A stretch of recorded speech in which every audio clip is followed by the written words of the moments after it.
This is Peak, the guide on your excursion. Enter the 4-digit code. If required, click on your group. Read the introduction text and click Start Field Trip to enter the trip. Move over the map to see the predefined locations that you will have to visit. Walk or cycle to one of the locations on the map to unlock the questions. Answer the questions and learn from the feedback provided by the app. If you are with a group, you can all navigate on the map and open questions. Remember, though, that only the first answer counts. The amount of answered and remaining questions in the field trip can be found in the progress bar in the top left corner.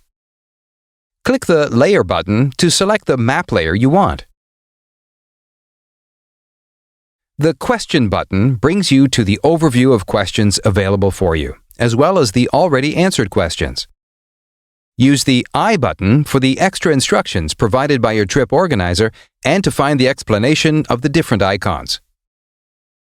Enjoy being outside, and we hope that you will have fun.